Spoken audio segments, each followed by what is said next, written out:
دوسری چیز یہ ہے کہ پاکستان میں ڈیفالٹ اب نارمل نہیں ہے، پیسے آنا اب نارمل ہے۔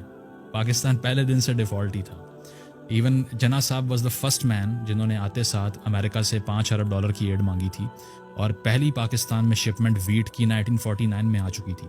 دوسرے سال سے پاکستان نے بھیک مانگنے کا آغاز کر دیا تھا، ٹھیک ہے، اور اس کے بعد میں ساری کی ساری انرجی ریاست کی امریکہ سے پیسے لینے کے چکر میں تھی۔ انہوں نے کہا کہ ہم رشیا کے اگینسٹ الائنس سائن کر دیتے ہیں، پیسے دے دیں ہمیں کسی طرح۔ ایوب خان نے بھی ساری انرجی جس پہ لگائیں، اور باہر سے پیسے آئے، وہ پیسے اکٹھے کیے، ہتھیار ڈیولپ کیے، انڈیا پہ مارچ کھول دیا۔ انگریزوں نے کہا کہ بھائی یہ کیا کر رہے ہو، ہم سے تو کہا تھا روس سے لڑنا ہے۔ تو یہ ہے کہ 65 وار میں ایک ڈاؤن فال ایسا شروع ہوا اس کے بعد سے کہ اس سے پہلے so called decade of development آپ کہتے ہیں کہ پاکستان بڑا امیر ہو رہا تھا، تو وہ باہر سے پیسے آ رہے تھے، کمانے تو آپ نے سیکھے ہی نہیں۔ انڈسٹری ساری کہاں تھی؟ ایسٹ پاکستان میں تھی۔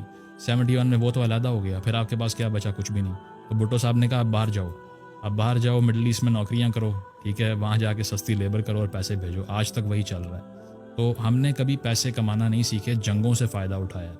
اس کی وجہ یہ ہے کہ ایک وار ڈریون کنٹری ہے۔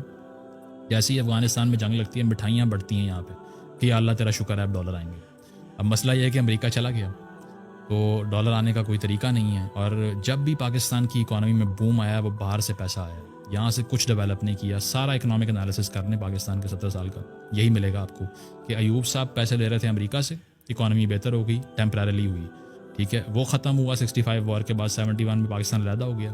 80s میں حالات شدید خراب تھے 78 تک، اس کے بعد میں روس نے حملہ کر دیا افغانستان پہ، پاکستان نے پھر خدا کا شکر ادا کیا، اور پھر ڈالر آنا شروع ہو گیا ضیاء الحق صاحب کے ٹائم پہ، پھر اکانومی تھوڑی بہتر ہوئی۔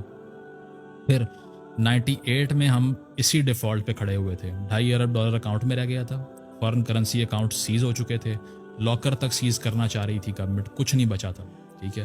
اور پھر دوبارہ سے مشرف صاحب نے کو کیا، ٹھیک ہے، ہمارے اوپر ایمبارگوز لگ رہے تھے دنیا بھر سے کیونکہ ہم نے نیوکلیئر ٹیسٹ کر لیا۔